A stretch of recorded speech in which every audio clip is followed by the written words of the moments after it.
Swift college of commerce पुलधूल में सालाना sports गाला का इनेकाद किया गया। बच्चों की पर्सनैलिटी डेवलपमेंट और फिजिकल हेल्थ की बेहतरी के लिए शुरू किए गए इस स्पोर्ट्स गाला में तमाम डिपार्टमेंट्स की टीमों ने हिस्सा लिया। स्पोर्ट्स गाला में क्रिकेट, वॉलीबॉल, फुटबॉल, बैडमिंटन में दीगर मैचेस हुए जिनमें तलबा ने बढ़ चढ़ कर हिस्सा लिया, जिससे नया टैलेंट उभर कर सामने आया है। इस मौका पर principal Swift college of commerce Amjad Ali धूल का कहना था कि स्विफ्ट कॉलेज की जानिब से हर फोरम पर तलबा के साथ तावन किया जाएगा। स्विफ्ट कॉलेज तलीम के साथ साथ खेल के मैदान में भी आगे बढ़ रहा है। हम बच्चों को ये मौका देते हैं कि वो अपनी तलीमी काबिलियत को बढ़ाने के साथ साथ वो अपनी जिस्मानी सलाहियतों को भी निखारें और इंशाल्लाह ये कॉलेज एक इंतहाई आला म्यार प्रोवाइड करता है हर किस्म की करिकुलर एक्टिविटीज में भी और एक्स्ट्रा करिकुलर एक्टिविटीज में भी। स्पोर्ट्स गाला में तलबा की बड़ी तादाद ने शिरकत की। इस मौका पर बच्चों की खुशी दीदनी थी। इस तरह के खेलों के इनकाद से जहाँ यूथ में फिजिकली इंप्रूवमेंट होती है, वही बच्चे मनशियात और दूसरी मनफी सरगर्मियों से महफूज रहते हैं। स्पोर्ट्स गाला के इख्तिताम पर मेहमान खुसूसी डॉक्टर अमानतुल्लाह, डायरेक्टर शाम किम school, doctor Ziaul Hasan principal Tahir girls school Shergarh, Mohammad Hasan principal educator school ने नुमाया कारकर्दगी दिखाने वाले बच्चों में इनामात भी तकसीम किए। कैमरामैन टीम के साथ Zubair Prince, city news, Shergarh.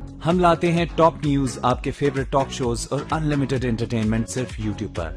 अगर आपने अभी तक हमारा चैनल सब्सक्राइब नहीं किया तो अभी सब्सक्राइब करें और बेल आइकॉन को क्लिक करके हमारी लेटेस्ट वीडियोस के बारे में अपडेट जानें।